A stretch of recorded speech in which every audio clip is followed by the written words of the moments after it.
오늘은 대장정을 해야 될 것 같습니다. 한 1400년 정도 시간 여행을 할까 합니다. 우리가 1400년을 한 자리에 앉아가지고 생각만 해도 굉장하죠. 근데 그 1400년의 그 모습이 서예 속에 그대로 묻어나 있습니다. 그래서 매 시간마다, 매 그 시대마다 그 시대의 정서를, 그 시대의 문화를, 그 시대의 철학을 글씨 속에 그대로 드러내고 있어요. 전체적으로 오늘 이제 가야 될 대장정인데요. 수당 5대, 그 다음에 송원명청, 그리고 오늘날 현대. 지금 우리들이 오늘날 우리가 살고 있는 지금 현실에서 미래의 서예는 어떻게 나가야 될 것인가. 지금 현대의 서예는 어떠한 현상을 가지고 있고 이 서예를 통해서 우리는 미래의 서예가 나아가야 될 방향은 무엇인가. 이거를 우리가 한번 살펴보면서 이걸 마칠까 합니다. 그래서 이와 같이 수나라는 589년입니다.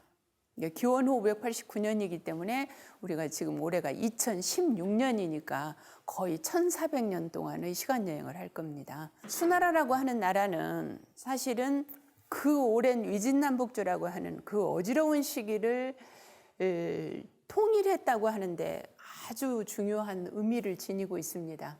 그러니까 그 넓은 중국이 천하통일을 다시 한번 통일 시기를 맞이한다고 하는 의미에서 아주 중요하고요. 역사적으로는 겨우 한 31년 이 정도밖에 되지 않습니다만은 그 짧은 역사에도 불구하고 우리가 서예사에서 본다고 한다면 아주 중요한 역할을 하게 됩니다. 저 수나라가. 그래서 우리가 서예 쪽에서는 서예사를 이야기할 때는 수나라를 빼놓을 수가 없어요. 역사적으로 저렇게 짧은 시기이지만. 그래서 실질적으로 수 문제가 통일을 하게 되는데 수 문제가 이와 같이 통일을 해서 중국이 통일된 중국을 맞이하게 되는데 저 수 문제는 위진남북주라고 하는, 그러니까 한나라 말기부터 시작해가지고 오랜 농탕의 시기를 안정시킬 수 있는 방법이 뭘까. 그것에 대해서 아주 고심을 하게 됩니다. 그래서 이 시기에 수 문제는 중국의 어떤 재건, 그러니까 이전의 중국이 이루었던 그 찬란했던 문명을, 문화나 이러한 것들을 다시 재건하기 위한 노력을 아주 다각도로 하게 됩니다. 수 문제는. 그래서 그 사라진 경학을 다시 안정시키게 하고 우선 백성들을 어떻게 하면은 국민들을 안정된 삶을 유지할 수 있을까, 편안한 삶을 유지할 수 있을까, 이것에 굉장히 고심을 하게 됩니다. 그래서 이와 같이 분열된 역사를 마감하고 문화적으로는 가장 중요한 중국이 남북 간의 문화적 차이나 어떤 그런 철학, 그 모든 이러한 차이가 너무 극심해요. 극심한 이 남북의 차이를 어떻게 하면은 이와 같이 하나로 융합시킬 수 있을까? 이런 거에 대해서 굉장히 고심을 하고요. 사회적 안정과 그 다음에 새로운 질서 형성을 위해서 노력을 하게 됩니다. 그래서 수 문제는 가장 중요한 불교가 이때 와가지고 처음으로 국교화가 됩니다. 수나라 때. 그래서 지금 아직까지도 우리가 수나라 때의 이루었던 불교 문화가 지금까지 많은 그 부분을 차지하고 있습니다. 아주 훌륭한 그 불교 문화를 많이 이루었었고요. 국가에서 이와 같이 불교의 어떤 그런 문화유산을 만드는데 국가에서 저렇게 국교화를 하면서 많은 국가 지원이 있게 됩니다. 그래서 오늘날도 우리가 불교 문화 자료를, 문화재를 지금까지 우리가 수나라 때의 불교 문화재를 많이 볼 수 있는데요. 그래서 막강한 지원을 하게 돼요, 불교 문화에. 그 당시에 그 짧은 시간이지만 의문학과 목록학과 천문학, 의학 이런 쪽이 아주 발전하게 됩니다. 그러니까 수 문제가 저런 쪽으로 이렇게 노력을 하게 되는데 이러한 것들은 이미 우리가 한나라 때 살펴보면 어때요? 경학이라고 하는 것이 이미 그 당시에 모든 그 오경 박사를 두고 했기 때문에 경학이 이제 거의 안정의 수준에 이르렀을 때입니다. 그렇기 때문에 이와 같이 그 이제 아주 구체적인 더 노력을 해서 저와 같이 학문적 발전을 이룩하게 됩니다. 근데 저러한 학문적 발전과 또 문화적 안정 이런 것들을 꿈꾸는 가운데 서예는 아주 중요한 역할을 한다 그랬는데요. 그동안에 우리가 서예라고 하는 것이 남방과 북방의 글씨가 완전히 다릅니다. 완전히 다른 남방과 북방의 글씨를 이 수나라에 와서 그거를 이렇게 용해해서 하나로서 드러내게 하는 시대가 됩니다. 이게 지금 북위조상기라고 하는 것입니다. 북위조상기인데 오른쪽에 보면은 동위 때의 글씨예요. 근데 저게 지금 가령 예를 들어서 같은 위나라 때의 글씨라고 우리가 한번 상상해 보세요. 저게 똑같은 위진남북조 시대의 글씨라고요. 저렇게 차이가 있습니다. 이게 북방 문화이고 남방 문화는 우리가 왕이지같이 아주 부드럽고 유창한 겁니다. 그 부드럽고 유창한 남방 문화와 북방은 마치 그냥 말 타고 질주하는 것 같은 그런 느낌이죠. 호방하고 강하고. 그래서 금방이라도 저 획들이 하나하나 튀어나올 것 같습니다. 이렇게 북방의 글씨와 남방의 아주 부드럽고 유창하고 아름답고 이러한 남방의 이 글씨와 북방의 글씨를 이와 같이 용해시켜 가지고 하나로 완성했던 시대예요. 그랬기 때문에 우리가 서예사에 있어서 당나라 때의 서예는 우리가 가장 큰 당나라라고 하는 것은 당나라의 서예라고 하는 건 서예사에 있어서 큰 획을 긋는 그러한 시대로 우리가 꼽고 있는데 당나라의 서예를 이룩할 수 있었던 기반을 수나라 때 마련하게 됩니다. 수나라 때 저러한 남북방에 이러한 용해가 없었다고 한다면 당나라의 서예는 태어날 수 없었겠죠. 그랬기 때문에 이와 같이 수나라의 서예는 남쪽과 북쪽의 자체와 서체를 융화시킨다고 하는 거예요. 완전히 용해시켜서 새로 드러내는 겁니다. 서로 전혀 다른 개성을 가지고 있는 그러한 글씨들이 서로 합쳐져 가지고 새로운 글씨를 탄생하게 한다는 거죠. 그래서 이와 같이 북비와 남첩이라고 하는 것입니다. 첩은 아까 종이 위에 쓰여진 거고요. 비는 비석 위에 썼던 것이고 대부분 조상기라든지 불교 자료입니다. 묘지명이라든지 이런 거에 많이 쓰여졌는데 그래서 북쪽은 아주 웅장하고 호방하고 강하고 굳세고 그렇습니다. 필획이. 근데 남방은 빼어날 숫자를 쓰고 있어요. 남수라고 이야기하고 있는데 아주 유연하고 유창하고 물이 흐르듯이 아름답다. 그래서 이와 같이 북비와 남첩이라고 하는 큰 틀에 북방 글씨와 남방 글씨가 합쳐지게 됩니다. 그래서 이 다음 여기에 보면은 이 장혁안이라든지 강유이라든지 이런 사람들은 서예 이론가들입니다. 서예 이론가들인데 이 사람들이 그 북비 남첩에 대해서 이야기해 놓은 말이에요. 보면은 아주 정연히 수출하다 그랬어요. 아주 굳세고 빼어나게 이렇게 두드러지는데 무엇 아니한다 그랬어요. 간편하고 쉬운 것에 힘썼다. 왜 그러냐면 어떤 틀에 매인다거나 이렇게 하지 않고 편지를 쓸 때라든지 이렇게 쓸 때 그저 쉽게 쓰고 간편하게 쓰기 위한 데에 힘쓰게 된다. 그래서 신치정종한다고 그랬어요. 내 마음이 달려가는 대로, 내 마음이 가는 대로 내 정이 그대로 따라가요. 그러니까 내 마음 가는 대로 거기다 쓴다는 거죠. 아까 우리가 초서처럼 마음 가는 대로 붓을 놀려서 초일이 우유하다 그랬어요. 아주 여유롭고 자유롭고. 그래서 저와 같이 하는데 임사제의하다 그랬습니다. 임사제의라고 하는 것은 임사라고 하는 건 어떤 상황에 임했을 때 그 상황에 딱 맞게 마땅함을 쫓는다 이 말이거든요. 내가 그 상황에 맞게 편지를 쓸 때는 그 다정한 친구에게 편지를 쓴다면 그 다정다감한 마음을 그대로 글씨 속에 풀어서, 아니면 다급한 상황을 내가 알려야 될 그러한 것을 쓴다고 한다면 아주 급박하게. 그러니까 이와 같이 임사제의했다. 그래서 종이 적편한다 그랬어요. 내가 뜻 가는 대로 하지만 그때그때에 따라서 편리함을 추구하는 거예요. 편리함을 추구해서 마치 뭐가 같으냐, 바람이 불고 비가 흩어지는 것과 같아요. 그러면 그러한 바람에 따라서 이와 같이 그거를 글씨 속에 그대로 드러낸다. 비가 흩어지는 것과 같다. 그래서 윤색이 화개한다 그랬습니다. 아주 아름답고 그러한 꽃들이 활짝 피는 것과 같고, 그래서 필법과 채세가 가장 풍류하다. 이와 같이 표현을 했어요. 북비는 우리가 위진남북주 시절의 왕이지가 지니고 있었던 위상이라고 하는 거는요, 감히 흉내를 낼 수가 없었어요. 모든 제왕들이 이와 같이 왕이지를 좋아했었고 그 왕이지의 위상을 아무도 대신할 사람이 없었습니다.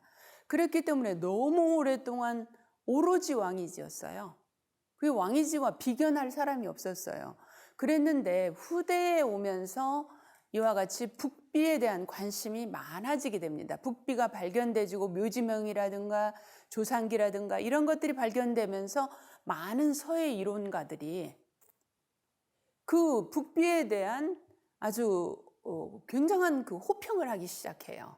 북비라고 하는 것은 고의적으로 다듬질 않았단 말이에요. 그 웅장하고 강한 그 맛을 그냥 그대로 드러낸 거예요. 그랬기 때문에 특히 강유희 같은 사람은 서예 서론가입니다. 서론가였는데 저 강유희가 저와 같이 북비에 대해서 아주 대단한 호평을 하기 시작하면서 많은 서예 이론가들이 북비에 대한 그런 호평을 하기 시작하면서 그러한 영향이 우리나라에도 들어오기 시작합니다. 그래서 그러면서 우리나라에서도 이와 같이 북비에 관한 관심을 갖고 북비를 공부하고, 그래서 지금은 북비를 쓰는 사람들이 많습니다만은 이와 같이 북비는 어떤가, 강유희라는 그 서론가가 말하기를 필력이 운강해요. 아주 강하고 칼로 자른 듯이 마치 도끼로 쪼갠 것 같은 이러한 느낌을 주는 글씨죠. 그래서 기상이 혼목해요. 금방이라도 뭐 그냥 천지가 막 개벽될 것 같은 그런 기상을 가지고 있습니다. 많은 그 북비 글씨가 많이 보여지고 있는데 정말 어떤 것은 도끼로 쪼갠 것 같아요, 글씨가. 그럴 정도로 강합니다. 근데 그게 바로 북방 사람들의 정서예요. 늘 말타고 넓은 초원을 질주하고 그런 가운데서 살기 때문에 아주 섬세한 유연한 이런 것들은 없지만 호방하고 강함이 있단 말이에요. 그래서 필법이 도약하는 것 같아요. 마치 막 금방이라도 도약할 것 같은. 그래서 점핵이 준후하다. 그래서 이 준이라고 하는 것이 뭐 산 높을 준, 험준할 준 이럽니다마는 마치 점핵이 험준한 산처럼, 바위가 많은 그런 험준한 산처럼 그렇게 후하다. 의태가 기일하다 그랬어요. 그 모습이 아주 기일하다. 그래서 정신이 비동을, 우리가 그 글씨를 보고 있으면 금방이라도 뭐가 뭐 그냥 될 것 같은, 그렇게 뭔가 동적인 힘을 일으켜주는 그러한 글씨라는 거죠. 그래서 흥치가 감족해요. 그것을 보고 있다 보면 나도 모르게 뭔가 일을 해낼 것 같은 즐길 감자죠. 그야말로 그것에 빠져들 수밖에 없는 그 호방한 글씨에 자기도 모르는 사이에 빠져들 것 같은. 그래서 저와 같이 흥치가 감족하다. 골법이 통달하고 결구가 천성하다. 하늘이 마치 글씨의 결구를 보면 하늘이 그냥 덕 내려놓은 것 같단 말이에요. 사람이 쓴 게 아니라 천성, 하늘이 마치 그냥 그대로 읽어놓은 것 같은 그러한 느낌으로 글씨가 써져 있다는 것이죠. 그래서 혈육이 풍미하다 이렇게 호평을 했습니다. 그래서 이와 같이 북비를 보면은 제가 이제 그 설명을 하고 북비를 보면 지금 저 글씨보다도 더 강한 글씨들도 많이 있습니다. 마치 붓으로 쓴 게 아니라 도끼로 쪼갠 것 같은 그러한 글씨가요. 근데 반면에 우리가 정서가 다르다고 하는 건 얼마나 차이가 있습니까, 이렇게. 그래서 이와 같이 북제의 준엄하고 가지런한 서풍, 유형적으로는 남양과 진나라의 수려한 서풍, 간결하고 산뜻한 형세와 순박한 풍부하면서도 유화 같은, 그런데 이 시대에 오게 되면 이제 북비와 남첩이 합쳐서 가지고 저런 아름다운 글씨를 만들어내게 됩니다. 또 중요한 거 한 가지예요. 지금까지는 법이라고 하는 걸 생각을 해본 적이 없어요. 왜 그러느냐? 우리가 실용적으로 어떤 것을 한다고 하는 것은요,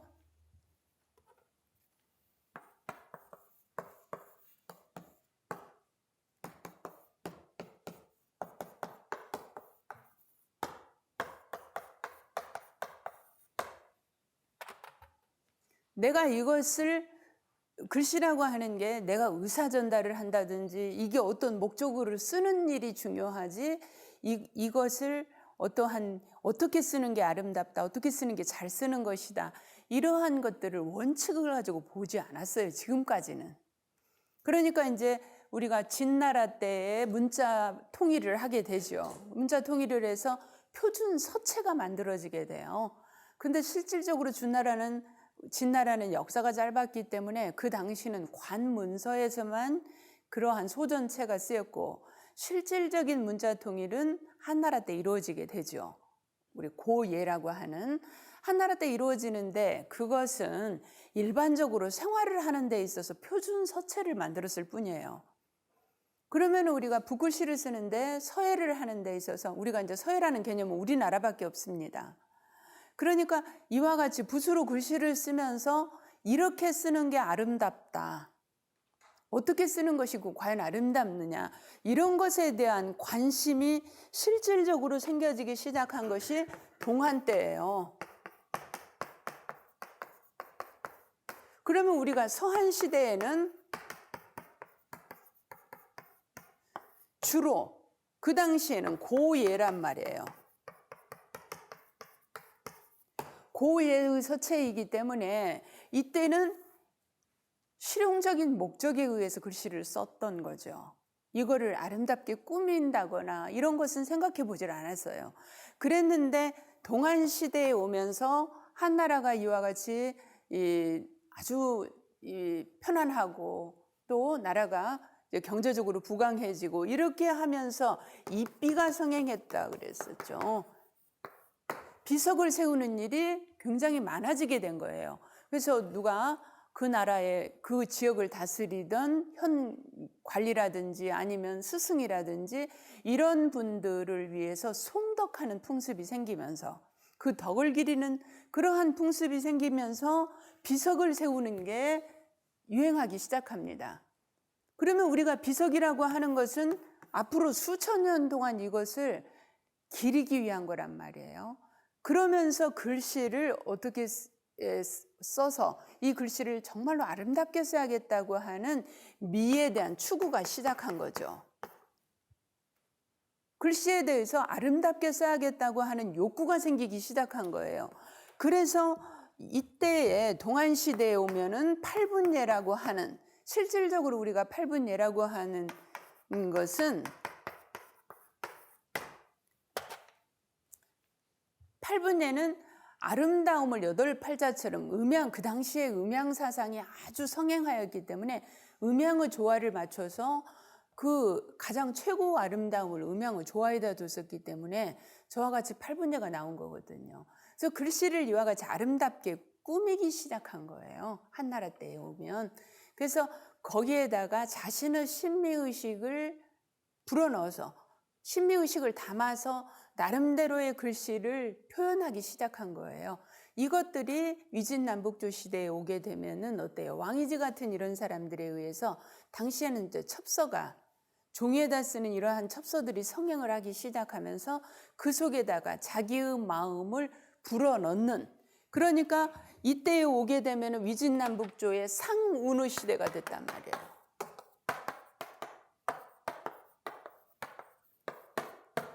상운의 시대. 그러니까 내 느낌을 글씨 속에 담기 위한 그러한 글씨가 성행하기 시작하죠. 그래서 그때까지, 이 위진남북조까지만 하더라도 어때요? 운이라고 하는 것을 내가 담아내는 데 주력을 했을 뿐이지, 글씨라고 하는 것을 어떻게 쓰는 것이 잘 쓰는 것이고 어떻게 쓰는 것이 못 쓰는 것이라고 하는 이러한 법이라고 하는 개념은 나오지 않았었다는 거죠. 어떻게 써야 하는가에 대한 개념은요. 많은 그 서예 이론에 관한 이야기들이 나오지만 구체적으로는 제시가 안 됐어요. 구체적으로 제시가 되어지지 않던 것이 여기에 오게 되면, 이 시대에 오게 되면 지금 가로획입니다. 세로획이라든지 별획이라든지 날획이라든지 우리가 밑에 갈고리라든지 이와 같이 기본적인 영자팔법이라고 그래서 우리가 이제 후대에 오면은 길영자 한자에 모든 저 8가지의 법칙이 다 들어있다 그래서 영자팔법이라고 하는 게 나오게 되는데, 저 8가지의 기본 획을 어떻게 해야 하는가, 이것에 대해서 구체적으로 생각하게 된다는 얘기예요. 그럼 이 말은 무슨 말이냐? 여기에서 이와 같이 가로획은 어떻게 해야 된다, 세로획은 어떻게 해야 된다, 이러한 것들에 대해서 구체적으로 이야기한다는 것은 이제 점차적으로 어떻게 간다는 얘기예요. 법을 제시하기 시작한다는 얘기예요. 그래서 수나라 때에 오게 되면은 점획과 결구를 완벽하게 하는 이런 것들을 추구하게 됩니다. 그래서 수나라 때 글씨가 아주 좋아요. 수나라 때 글씨를 보면은, 그래서 남방의 아주 그 부드러운 그 글씨에다가, 왕이지의 부드러운 글씨에다가 북방의 호방하고 강한 이러한 글씨를 거기에 녹아내게 만들어 가지고 지나치게 부드럽지 않고 아주 이와 같이 칼칼하면서도 좋은 글씨가 이제 수나라 때에 나오기 시작하는데 수나라는 망하죠. 역사가 짧아 놓으니까요. 우리가 이제 618년에 당나라가 들어서게 되는데, 이 연이라고 하는 이 당 고조가 즉위하는데 첫 번째 가장 중요시 여겨서 했던 것이 이제 나라를 안정시키기 위해서 유학이라고 하는 것을 다시 받아들이게 됩니다. 유학을. 그래서 유학을 다시 받아들이기 시작하고, 중요한 건 군주들이 저렇게 서예를 좋아했다고 하는 거예요. 그러면은 당나라라고 하는 나라는 우리가 모든 문화가 발전하고, 우리 이제 문학 작품 중에서 가장 유명한 게 있죠. 당시라고 하는 겁니다. 당시. 우리가 시 하면 흔히 당시 이태백이, 두보 이런 인물들을 우리가 꼽는데요. 그러면은 이태백이나 두보, 우리가 당시를 이야기할 때 물론 이태백이 시는 조금 다릅니다. 우리가 흔히 이태백이 시를 들어서 뭐 나군성시했다, 운자를 띄기만 하면 그냥 시가 쏟아져 내렸다 그래서 나군성시했다 그래요. 그러는데 이태백이처럼 천재적인 그러한 그를 시를 썼던 그런 인물도 있지만, 본래 당시라고 하는 것은 두보의 시가 당시의 대표적인 인물입니다. 그러니까 우리가 당시 하면은 어떠한 틀 속에 정확하게 들어가는 시예요. 평측을 맞추고 앞운을 하게 됩니다. 운자를 맞추게 되고, 그래서 두보 같은 인물은 시 한 편을 가지고 몇 달 동안을 고치고 해요. 그럴 만큼, 왜 그러냐면 기본적인 형식 속에 글자를 운자도 맞춰놓고 평칙도 맞춰놓고 이렇게 맞춰놓기 때문에 그 기본적인 틀 안에서 움직이면 된단 말이에요. 그러니까 또 고치고 해서 좋은 시를 만들 수 있어요.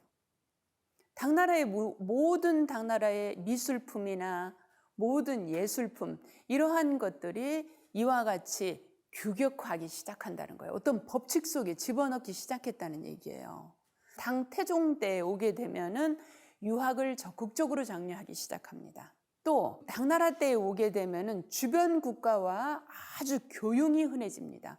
우리나라도 어때요? 많은 우리 사신들이 당나라에 가서 당나라의 그 중국의 문물을 수입해 왔었고, 또 많은 스님들이 중국에 건너가서 직접 거기 가서 뭐 불경을 가지고 오기도 했었고, 또 거기 가서 뭐 사경이라고 하는 걸 배워오기도 했었고, 이와 같이 주변 국가의 외교가 아주 활발해지게 됩니다. 당나라 때. 그러면은 이러한 외교가 활발해진다, 이것은 자기 고유의 어떤 그 문화라든지 전통이라든지 이러한 것들이 변화할 수밖에 없다는 얘기예요. 주변 국가의 교육을 통해서 자연스럽게 외국의 어떤 그런 문물들을 수용하게 되고, 또 역으로 자기 문물들이 밖으로 수출하게 되고, 당나라 문화가 우리나라에 자연스럽게 많은 당나라 문화가 우리나라에 들어오게 됩니다. 그래서 이와 같이 당태종대에 오게 되면 유학을 적극적으로 수용하고 장려하면서, 여기 보면은 당태종이 정관정유라고 하는 글에서 뭐라고 그랬냐면은 짐이 이제 소호자, 좋아하는 바자는, 내가 정말로 좋아하는 것은 이 말이죠. 당태종 자신이 내가 정말로 좋아하는 것은 오직 요순우도이다. 요순우도를 내가 정말로 좋아한다. 그래서 주공과 공자의 가르침을 뭘로 여기냐면, 이 위 그러면 뭐뭇으로 여기다 이 말이거든요. 뭐뭇으로 여긴다. 무엇으로 여기냐면 마치, 같을 여자는 마치 뭐뭇하다 이 말이에요. 이게 지금 여 이렇게 나와 있는데, 뭐뭇과 같이 한다, 나는 뭐뭇과 같이 여긴다 이 말이죠. 새가 날개가 있는 것 같이. 물고기가 물이 있어야 살죠. 물고기는 물 없으면 죽습니다.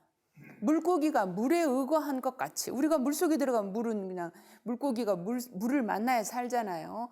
그와 같이 여긴다 이 말이에요. 자기가 이 위에 그랬으니까 나는 그렇게 여긴다.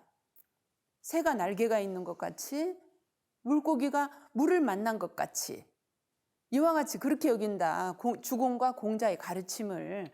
그리하여서 만약에 그것을 잃어버리게 되면 반드시 죽게 될 것이다. 우리 인간의 삶이 유학이라고 하는 것을 잃어버리게 된다면, 그러면 우리는 죽은 거나 똑같을 거라는 거예요. 짐승처럼 될 거라는 거죠. 인간의 삶을 포기하게 하는 게 될 것이다 이 말입니다. 그래서 불가잠무이다 그랬어요. 나는 잠시도 이것을 내게서 떼어놓을 수가 없다. 잠시도 내가 그것이 내 자신에게서 유학이라고 하는 것을 떼놓고는 설명할 수가 없다고 얘기를 했어요, 태종이. 그러면 우리가 정관종유에서 말하듯이 얼마만큼이나 유학을 숭상했는지를 알 수 있죠. 그리고 당나라 때 당태종이 가장 널리 했던 것이 바로 인재의 등용인데, 그 이전까지는 우리가 위진남북조 시절까지만 하더라도 귀족이라 해야 됐어요. 타고난 진골이라 해야 됐단 말이에요. 그러니까 타고난 신분이 귀족이 아니면 신분을 탈바꿈하는 일은 쉽지 않았습니다. 그 이전까지는. 왜 그러냐면 계속 그게 세습되어졌었기 때문에. 그러는데 당나라 때에 오게 되면은 아주 획기적인 일을 하게 됩니다. 신분이 전혀 상관이 없을 수야 없겠지만, 이와 같이 과거 제도를 통해서 누구든지 인재를 널리 등용한다고 하는 거였어요. 또 글씨로서 과거를 받습니다. 그러면 우리가 신분을 탈바꿈하는 일이 그게 될 수 쉽지 않은 일이잖아요. 그러는데 정말 글씨를 잘 쓰면 과거에 나가서 이와 같이 자기 신분이 관리가 되고 할 수 있었단 말이에요. 그러니까 당시의 글씨라고 하는 의미가 어때요? 아주 달라지게 됩니다. 그래서 그 이전까지만 하더라도 서예가 붓이라고 하는 것이 자기의 개성을 이와 같이 마음대로 드러내는 거라고, 위진남북조 때 그랬잖아요. 운을 드러내는 거라고. 이랬던 것들이 당나라 때에 오게 되면 전혀 다른 방향인 법이라고 하는 걸 숭상하게 됩니다. 그래서 당나라에 오게 되면 상법하게 됩니다.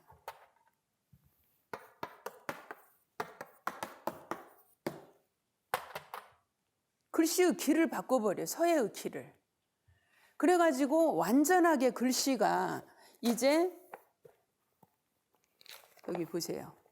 이게 지금 당나라 때 초당 때의 구양순이라고 하는, 이 구양순이라고 하는 인물은 초당 시기에, 그러니까 과거를 주관했던 인물이에요. 글씨가 칼날 같죠. 그러면 이 글씨가 어디에서 나온 것이냐? 이 구양순체가, 구양순이라든지 이 당시에 많은 이러한 과거서체가 만들어지게 되는데, 이러한 과거서체는 모두가 다 어디에서 나오냐면은 당태종한테서 나와요. 당태종이가 왕이지를 하도 좋아하다 보니까 왕이지 글씨를 아까 모았다 그랬어요. 그 글씨를 전국에 있는 글씨 잘 쓰는 사람을 불러들여 가지고 그대로 보고 쓰게 만들었습니다. 지금 현재 우리가 박물관에 가보면은 왕이지의 난정서가 여러 편이 지금 있습니다만은, 그 난정서들이 하나도 진본이 아니에요. 전부 그렇게 모서한 겁니다. 그렇게 보고 똑같이 그렇게 쓴 거예요. 어쨌든 당나라라고 하는 나라는 아주 우리가 사회적으로는 엄청난 발전을 하게 하는 기틀을 마련하게 된다. 그래서 서해사적으로 보면 당나라에서는 남쪽, 우리가 남방의 남첩입니다. 남방의 해설을 바탕으로 해서 남파의 수려함 안에다가 북방의 호방하고 강하고 강건하고 이러한 온강함을 수용하여서 완전한 아름다움을 추구하게 된다. 그렇게 된 데의 첫 번째 원인이 바로 뭐냐면, 물론 이제 사회적으로 안정됐기 때문에 그래요. 당나라가 사회적으로 안정돼서 백성들이 이와 같이 편안해졌고, 경제적으로 안정됐고, 정치적으로도 안정됐고, 이게 가장 중요한 원인이겠죠. 근데 예술이 발전하는 데는 제왕들의 서예에 대한 심취예요. 제왕들이 서예에 대해서 심취했고 본인들이 서예를 좋아해서 본인들이 직접 많이 썼고 그랬습니다. 여기 보면 지금 우선 가장 중요한 게 태종 이세민입니다. 태종이 그렇게 좋아해서 왕이 지은 글씨를 그렇게 다 수합해서 수장했단 말이에요. 그거를 이 나라의 궁궐 안에 있는 비부에다 그거를 전부 잘 이렇게 보관을 했고, 그래서 많은 사람들로 하여금 그거를 보고 쓰도록 했고, 그러면 어때요? 그 글씨가 사장되지 않고 전부 다 많은 사람들한테 공부할 수 있는 재료로서 제공이 되어진 거죠. 그 다음에 3대 고종 이치라든지 무측천도 아주 글씨를 잘 좋아했고, 글씨를 굉장히 서예를 이렇게 활발하게 발전시킬 수 있도록 하는 역할을 했던 인물이죠. 또 예종 이단이라든지 현종 이윤기, 덕종 이정, 이러한 그 군주들이 특히 이 서예를 좋아해서 많은 글씨들을 소장한 거예요. 소장했고 글씨에 관심을 가져서 이렇게 했었습니다. 그 다음에 두 번째, 서예를 정규 교육을 했어요. 그러니까 얼마나 서예를 좋아하면 서예를 정규 교육을 하겠어요. 과거 제도를 만들고 과거 시험으로서 서예를 잘 쓰는 사람을 뽑고, 그러니까 본격적으로 서예 교육을 실시한 거예요. 저와 같이 국자학이라든지 태학, 사문학, 유학, 서학이라고 하는 것이 저렇게 들어가 있었어요. 분명 이렇게 서학이라고 하는 것이 들어가 있어가지고 서학 박사를 뒀어요. 서학 박사를 두고 그 교육 과정으로 어쩌냐면 석경이라고 하는 건 희평석경입니다. 희평석경은 이와 같이 희종 황제가 효경을 직접 쓰셨습니다. 직접 써가지고 누구나 다 볼 수 있게 돌에다가 새겨가지고 그거를 많은 사람들이 와서 탁본하고 있단 말이에요. 이러한 석경을 3년 동안을 공부를 하도록 하고, 설문회자를 2년 동안 공부하게 하고, 항림을 1년을, 항림은 글자의 형태입니다. 그것을 1년 동안을 필수적으로 공부를 하게 했어요. 그러니까 지금 벌써 몇 년입니까? 6년 동안을 본격적으로 서예를 연마를 시키는 거예요. 이와 같이 하니까 글씨를 얼마나 글씨가 발전할 수 있겠어요? 국가에서 이렇게 해주니까. 셋째는 경제적인 많은 문화적 교류, 이웃 나라와의 많은 문화적 교류가 있어지면서 그런 문화적 접촉, 또 문화적 확산, 그러면은 단순하게 우리가 이웃 나라와의 단순한 교육만이 아니겠죠. 우리가 문화 수입이라고 하는 거, 우리는 지금 많이 우리 지금 그 아이돌이라든지 한류 문화들이 굉장히 외국으로 많이 수출하고 있잖아요. 그런 것처럼 문화를 수입하기도 하고 수출하기도 하게 됩니다. 이런 교육을 통해서. 그래서 문학과 예술이 많은 발전을 하게 된다. 그래서 당시와 서예는 당대 문화의 가장 기본적인 바탕으로서 자리 잡게 됩니다. 넷째는 모든 서체가 이미 다 출현했죠. 이미 이제 모든 서체가 다 나왔습니다. 그 다음에 갈 수 있는 건 뭐예요? 기본적인 틀은 다 나왔기 때문에 이제 거기에서 발전하는 일만 있게 됩니다. 근데 국가에서 이와 같이 아주 확실한 지원을 해주겠다, 국가에서 교육시키겠다, 발전할 수밖에 없겠죠.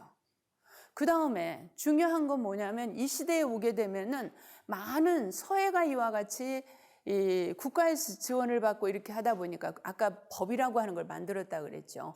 이론서가 나오게 됩니다. 어떻게 글씨를 써야 하는가 구체적으로 제시한 많은 이론서들이 나오게 됩니다. 서론인데 이때는 대부분 어떨 것 같으세요? 법을 이야기한 겁니다.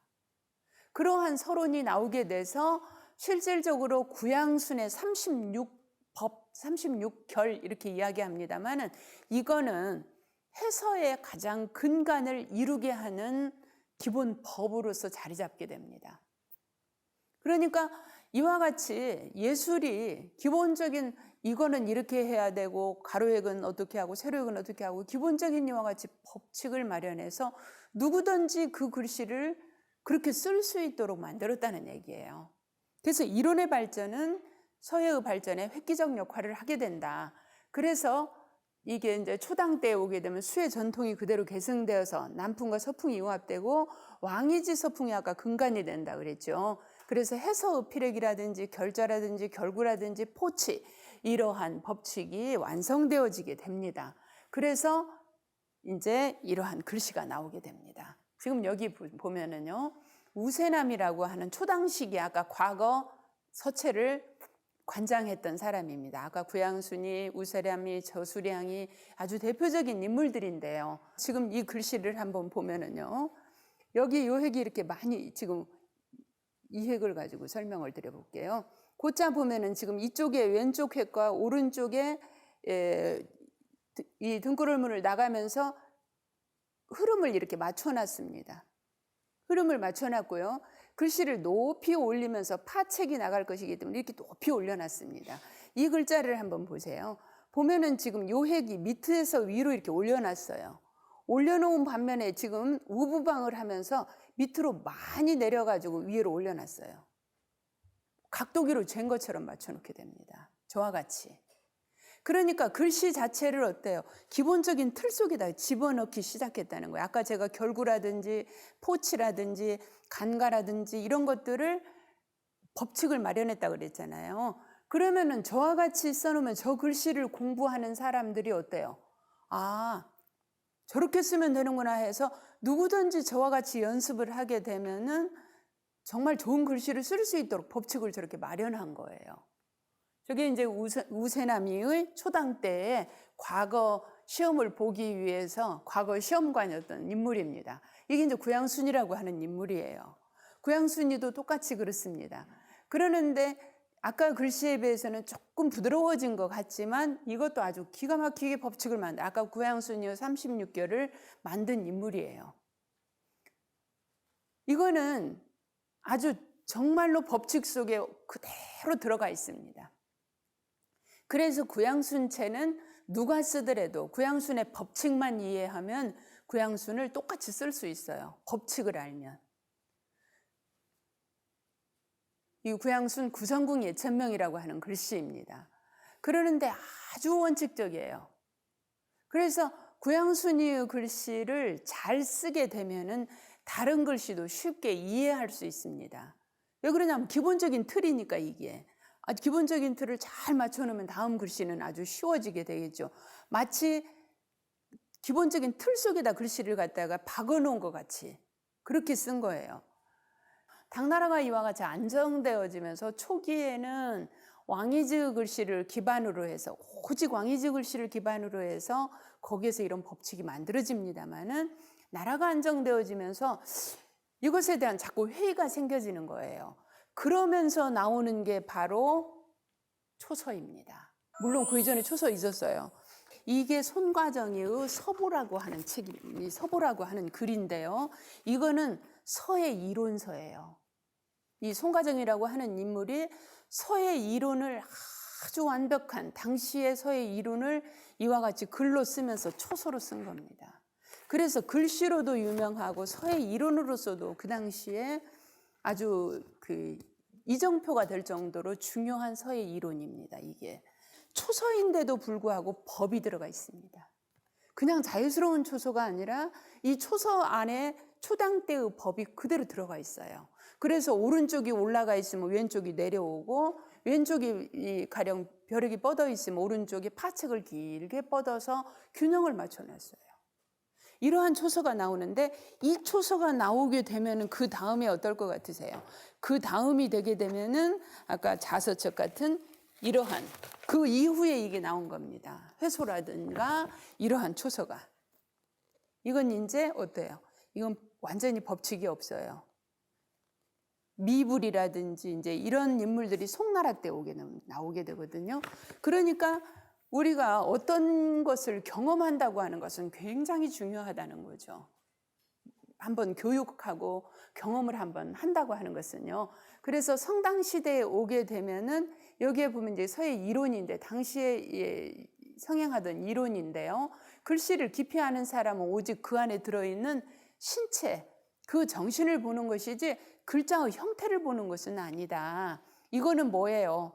초창기에 법이라고 하는 것을 숭상했던 거기에서 어떤가요? 벗어나기 시작한다고 하는 걸 알 수 있습니다. 이제 신체를 보려고 한다는 거죠. 그 다음에 신체와 골기 위주의 서예가 상등이고 이와 같이 연미하고 효용성 위주의 서예는 하등이다. 형태를 자꾸 추구하는 그런 글씨는 하등이라고 보기 시작하는 거예요. 그러면은 이러한 시대를 통해서 이제 당나라 중기를 넘어가게 되면 어떻게 되느냐.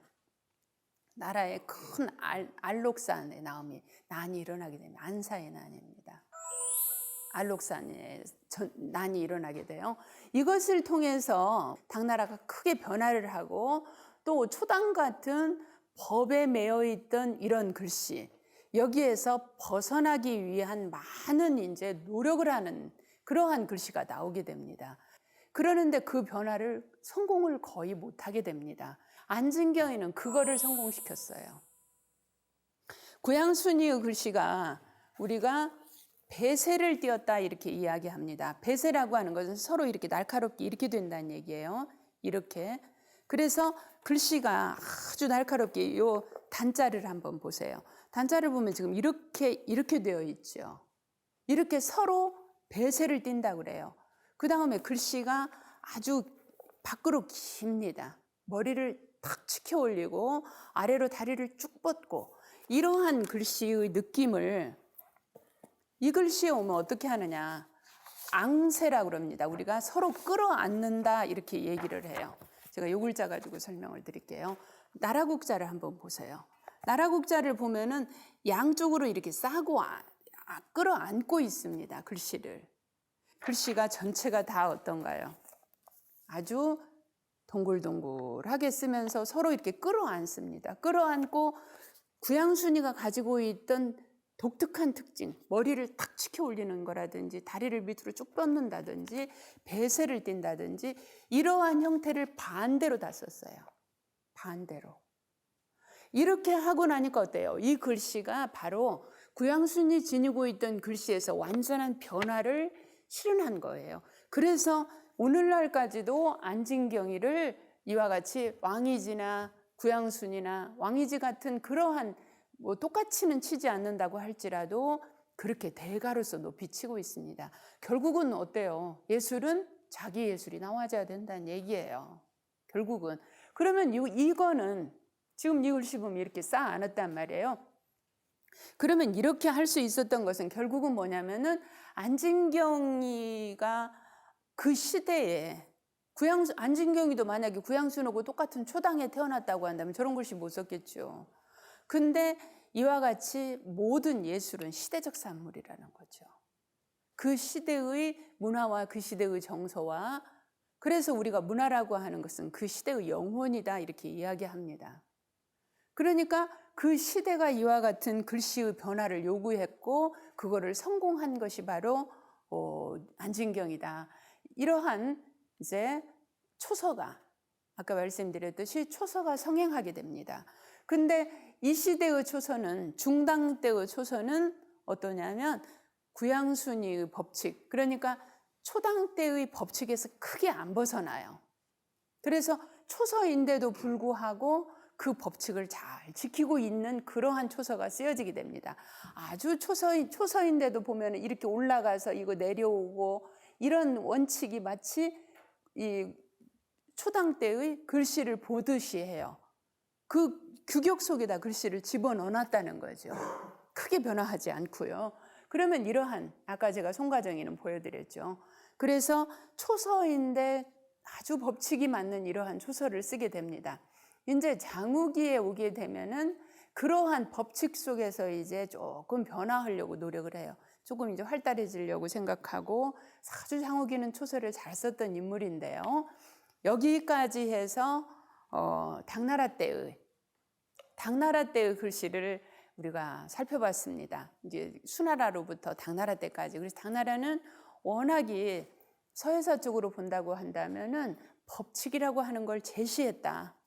그 이전에는 예술이라고 하는 게 법칙이 사실은 있을 수가 없는데 이 시대적인 그래서 법칙이라고 하는 걸 제시함으로써 한편으로는 경직되어질 수 있겠죠. 그 자유로움이 어떤 틀 속에 들어감으로 경직되어지게 되겠지만 기본적인 틀을 만들었기 때문에 그 이후에 다양한 형태로의 변화를 이룰 수 있는 기본을 만들게 됩니다. 어떤 법칙이라고 하는 게요. 그래서 그 시대로 본다고 한다면 이러한 법칙이 있었기 때문에 그 이후에 오는 다양한 변화를 이룰 수 있는 기반이 마련되어진다는 거죠. 그래서 아까 위진남북조 시절에 우리는 상운의 시대라고 그랬어요. 예술이라고 하는 글씨 속에 운을 담고자 했다. 그래서 제가 왕이지의 그 이야기를 했었잖아요. 술 마시고 쓴 난정사라든지 이와 같이 그 속의 글씨 속에 느낌을 그대로 담고자 했던 글씨.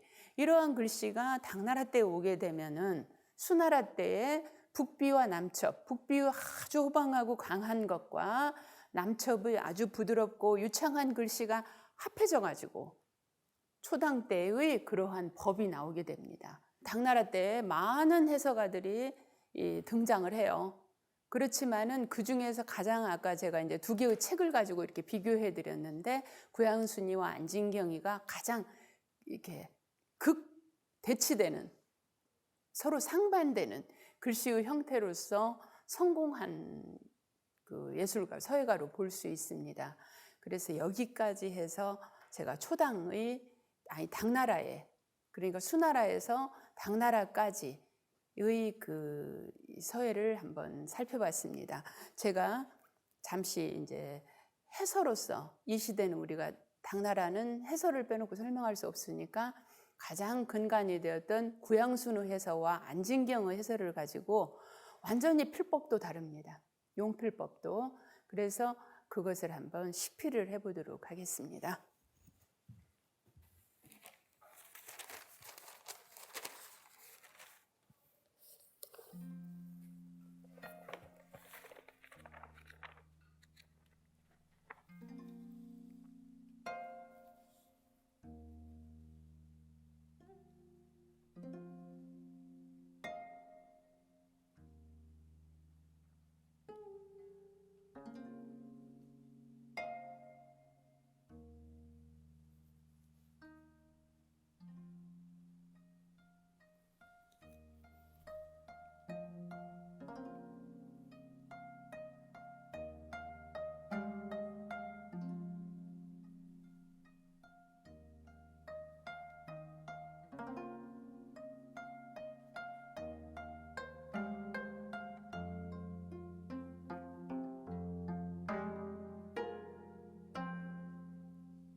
이거는 구양순체입니다.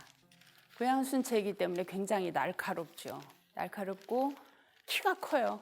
머리를 많이 치켜 올리고 또 오른쪽이 올라가게 되면 반드시 왼쪽이 내려오게 됩니다. 그래서 이와 같이 오른쪽 핵이 올라갔기 때문에 왼쪽에 비해서 오른쪽 점을 낮게 찍어요. 낮게 찍고 이렇게 머리를 탁 치켜 올려서 글씨를 시원시원하게, 이거는 어떤 때 쓰더라도 똑같은 원칙이에요. 구양순이라고 하는 것은요. 저와 같이 같은 원칙에 의해서 뭐 가로획은 어떻게 하고 세로획은 어떻게 하고 이게 법칙이 딱 있단 말이에요. 구양순체는. 그래서 이게 이제 초당 때에 이러한 법칙이 만들어지면서 그 시대는 언제 누가 쓰더라도 저런 글씨를 쓰도록 한 거예요. 근데 안진경대에 오게 되면은 이제 글씨라고 하는 것이 과연 저렇게 법칙을 똑같이 지켜서 똑같이 쓰는 게 예술이냐, 이렇게 보기 시작하는 것이죠. 그래서 안진경대에 오게 되면은 이제 달라지게 됩니다. 그것에 대해서 반성을 하기 시작하는데 완전히는 못 달라지겠죠.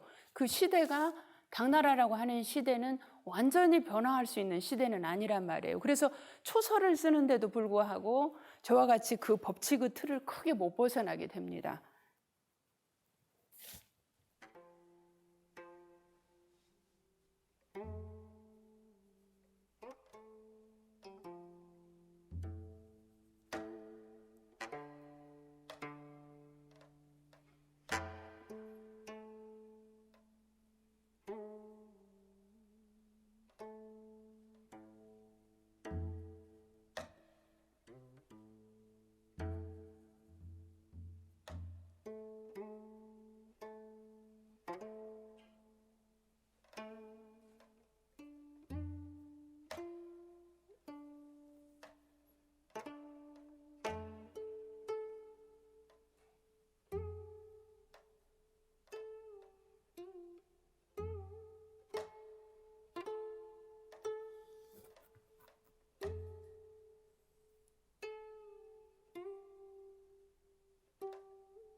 같은 시대인데 이렇게 글씨가 전혀 달라지게 됩니다.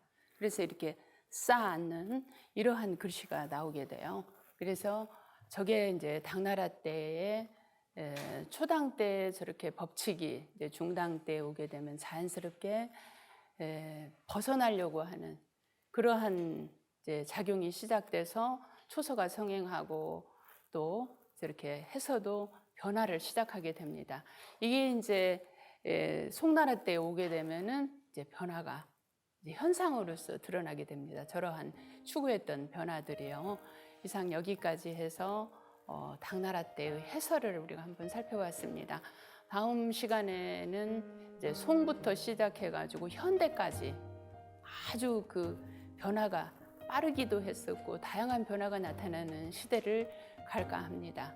오늘 이상 이 시간은 마치도록 하겠습니다.